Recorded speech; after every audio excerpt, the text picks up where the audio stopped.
हमारे जो जो छोटा पुत्र श्री वर्मा था, पिता का स्नेह उसके ऊपर बहुत अधिक था।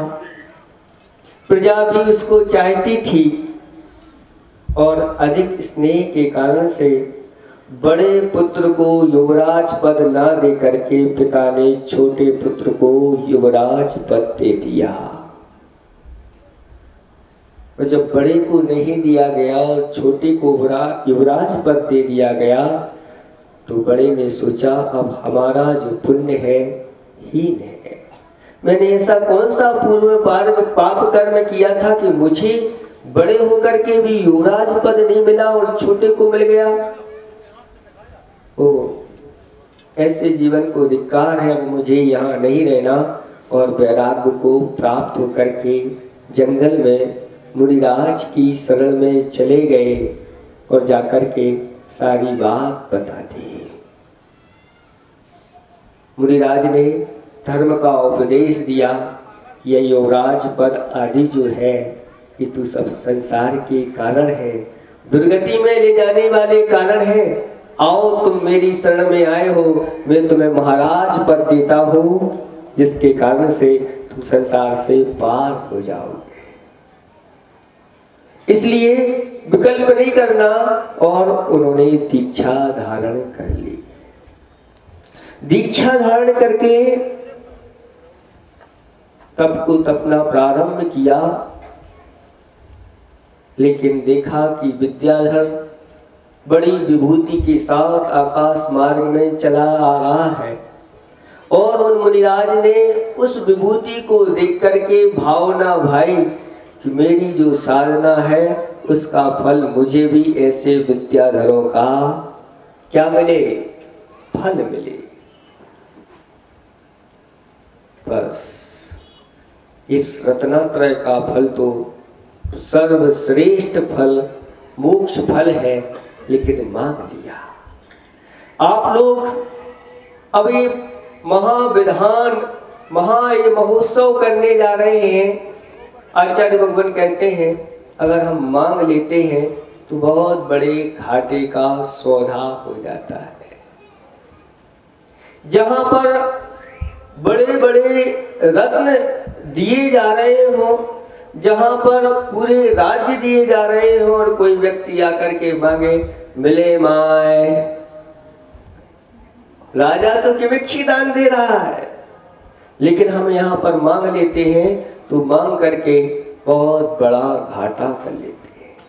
कहते हैं जिनेन भगवान के दरबार में मांग नहीं रखना चाहिए, क्योंकि ये तो यो दरबार है जो बिना मांगे सब कुछ देता है, सब कुछ देता है, लेकिन मांग करके आपके लिए कुछ मिलेगा, कुछ मिलेगा। सब कुछ मिलने वाला यहाँ पर नहीं, ये हमारी सबसे बड़ी भूल हो जाती है। किसी ने कहा है कि सजदे के सिले में फिरदौस मिले मुझे मंजूर नहीं, बेलौस में बंदा हूँ कोई मजदूर नहीं। भगवान का जो सच्चा भक्त होता है वह कहता है इस भक्ति पूजा के बदले में मुझे संसार की दौलत मिले, मुझे ये मंजूर नहीं, क्योंकि मैं बेलौस बंदा हूं, निष्काम बंदा हूं, मेरी कोई इच्छा नहीं,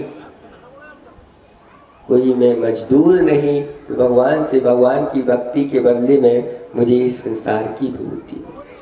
लेकिन ऐसे बड़े बड़े पात्र भी कर्मवशात उस विभूति को देख करके उन मुनिराज ने सोचा कि मुझे भी ऐसी विभूति प्राप्त हो। और हुआ यूं कि उसी समय एक सर्प आया और उस सर्प ने उन मुनिराज को डस लिया और उसी भावना के साथ वह मुनिराज मरण को प्राप्त हो गए। और तुम्हारा ये स्वामी महाबल ऐसे विद्याधर के रूप में महाविभूति को प्राप्त हो गया। और अब मात्र 1 माह की उनकी आयु बची हुई है, तो तुम जाकर के उनको संबोधन करना, वो बहुत जल्दी संबोध जाएंगे और अपना आगे का भाव बहुत अच्छा बनाएंगे। मंत्री ने जाकर के सारी बात जब अपने राजा को बताई तो राजा को वैराग्य प्राप्त हो गया और वह सब कुछ छोड़ करके 1 माह का जीवन था, 1 माह का जीवन समस्त सब पापों का त्याग करके, परिग्रह आदि का त्याग करके और समाधि मरण के लिए तैयार हो गया।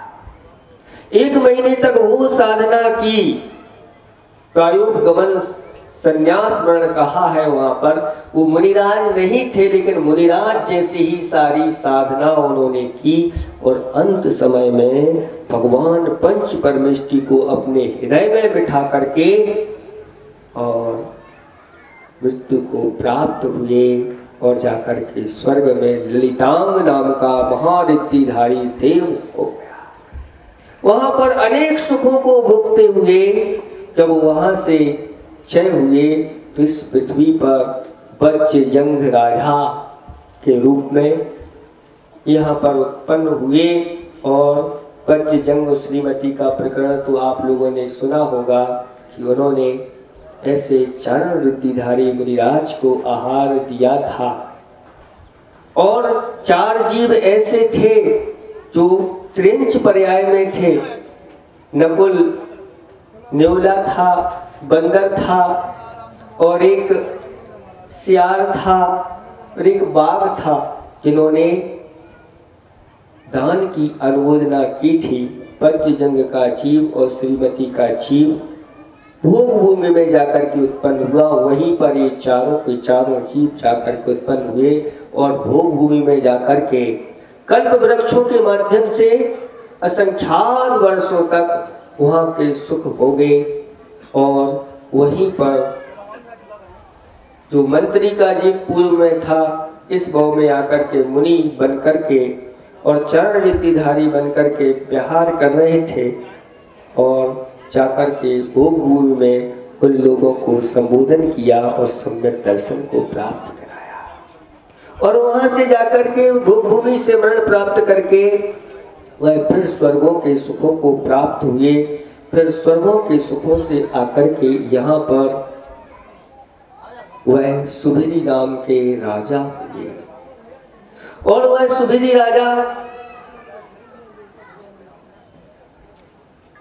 अनेक प्रकार के भोग सामग्री में अपना समय व्यतीत करता हुआ एक पुत्र की उत्पत्ति हुई और उस पुत्र का नाम केशव रखा गया। वही पूर्व भाव का जीव श्रीमती का जीव पुत्र के रूप में उत्पन्न हुआ और उस पुत्र से इतना तीव्र स्नेह था कि वह पुत्र को कभी अपने पास से दूर नहीं करता। हमेशा अगर राज गद्दी पर भी बैठता तो साथ में ही अपने पुत्र को बिठाता था। एक बार वन यात्रा में अपने पुत्र को साथ में लेकर के जा रहा था। एक दृश्य देखा कि एक बहुत बड़ा पनाला है, नाला है। उस नाले में बीचों बीच एक टीला है। उस टीले के ऊपर वह एक बंदर बैठा हुआ है और अपने पुत्र को हाथ में लिए हुए है और बड़े स्नेह के साथ उसको वह उसके साथ क्रीड़ा कर रहा है।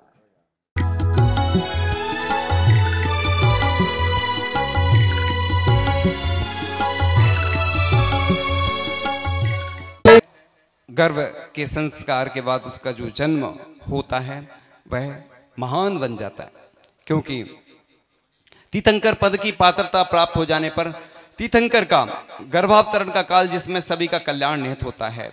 जो भव्यात्मा तीर्थंकर अरिहंत भगवान बनने वाली है, उसी का यह गर्भ कल्याणक चल रहा है। और गर्भ कल्याणक के प्रसंग पर ये आचार्य महाराज का भी, जब आचार्य ऋषि जब गर्भ में थे तो उनकी माँ को भी स्वप्न आए थे, और भगवान की माँ को भी स्वप्न आते हैं। लोग सोचते होंगे हमें भी प्रतिदिन स्वप्न आते रहते हैं, लेकिन उनका तो कुछ फल मिलता कभी नहीं मिलता। तो कई स्वप्न होते हैं, बात पित्त कफ के कारण भी स्वप्न आते हैं, और बात पित्त कफ के कारण जो आते हैं तो वात के कारण आते हैं तो उनको वैसा दिखता है, पित्त के कारण आते हैं उनको वैसा दिखता है, और कफ के कारण कश्मीर जैसे दृश्य दिखाई देते हैं। कुछ स्वप्नों का फल मिलता भी है और कुछ स्वप्नों का फल नहीं भी मिलता है। अधिकतम व्यक्ति 30 मिनट तक ही स्वप्न देख सकता है। एक दान चिंतामणि अभी अतिमव्य हुई है, कर्नाटक की महिला। लगभग 2000 वर्ष पूर्व की घटना है कि अतिमव्य कर्नाटक में जो एक जैन महिला हुई है उसको दोहला आता है। दोहला का मतलब होता है स्वप्न, और 3 स्वप्न देखती है वह। पहला स्वप्न 1000 प्रतिमाओं का दान करूं। दूसरा स्वप्न 1000 मुनियों को एक साथ आहार दान करूं, और 1000 गायों का, सोने की सींग वाली गायों का दान करूं। अपनी सासू माँ से कहती है कि मुझे ऐसा ऐसा दोहला आया है, स्वप्न आया है। माँ कहती है कि कैसे होंगे ये पूर्ण। वह कहती है कि अब आप जानो। तो फिर वह प्रयास करने लगती है, पुरुषार्थ करने लगती है उसकी सास, और फिर करते करते फिर उस जैसे ही मुनियों की बात आती है। एक आचार्य महाराज थे, जैसे वर्तमान में पूज्य आचार्य भगवान हैं, जिनका संग 300 से ऊपर लगभग है। ऐसे ही बहुत बड़े एक आचार्य महाराज थे, उनके पास निवेदन करने जाती है ऐसा ऐसा स्वप्न आया, और हे पूज्य आचार्य महाराज, आप मेरे नगर की ओर विहार करिए, मेरे नगर में प्रवास करिए। और आचार्य महाराज विहार करके आ जाते हैं, और वह अतिमव्य एक साथ 1000 मुनियों को आहार दान देती है। एक छप्पर के नीचे खड़े हो जाते एक साथ। अब क्रम क्रम से देते हुए आगे बढ़ती जाती है, और 1000 प्रतिमाओं का दान करती है। अब प्रतिमाएं अप्रतिष्ठित भी दान कर सकते हैं, विराजमान कर सकते हैं, और फिर उनकी प्रतिष्ठा पंच कल्याणक के माध्यम से होती है। यहाँ पर पाषाण से परमात्मा तक की यात्रा होगी।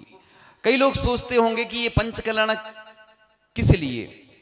वैसे तो यहाँ की प्रतिमाएं सागर में प्रतिष्ठित हो जाती, कुछ प्रतिमाएं हो भी गई प्रतिष्ठित, लेकिन यहाँ के लोग भी जिद पे अड़े रहे कि करेंगे तो यहीं करेंगे पंच कल्याणक, क्योंकि हमारे आसपास भी कई गांवों में पंच कल्याणक हुए हैं। तो हमारी भी भावना है और संयोग जुड़ना था, और जिद करो दुनिया बदलो।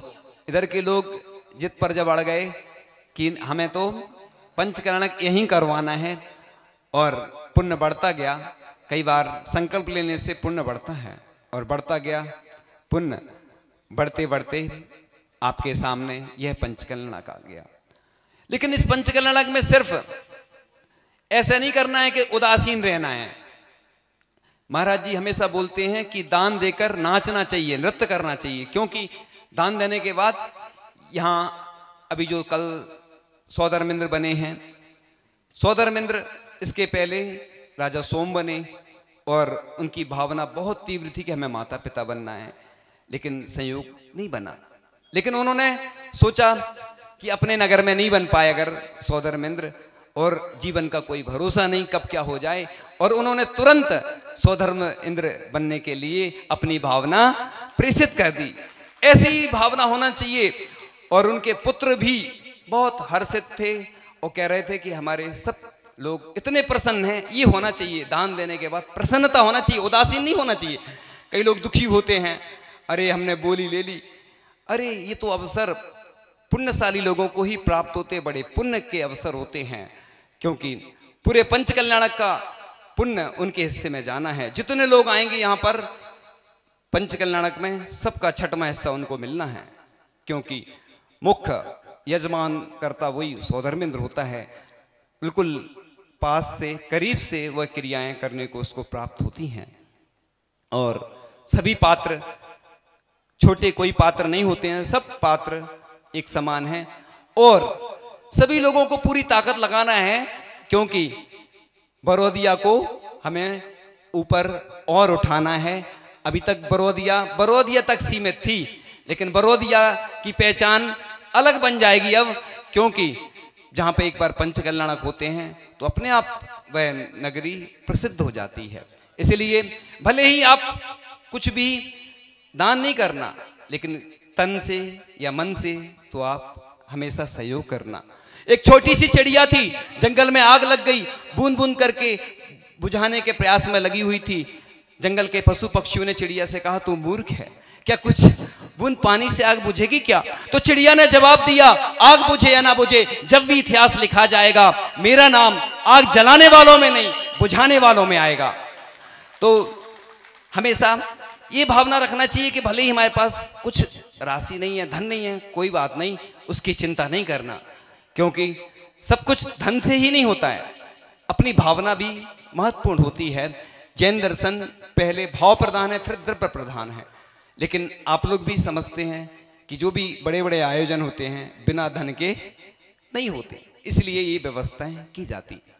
तो एक छोटी सी गिलहरी थी, और जब वह पुल बन रहा था, और यह पद्म पुराण रामायण का प्रसंग है कि रामायण का प्रसंग है कि रामचंद्र जी देख रहे थे उस गिलहरी को, और लक्ष्मण जी भी वहीं खड़े हुए थे, और वह गिलहरी पुल बनाने में सहयोग कर रही थी।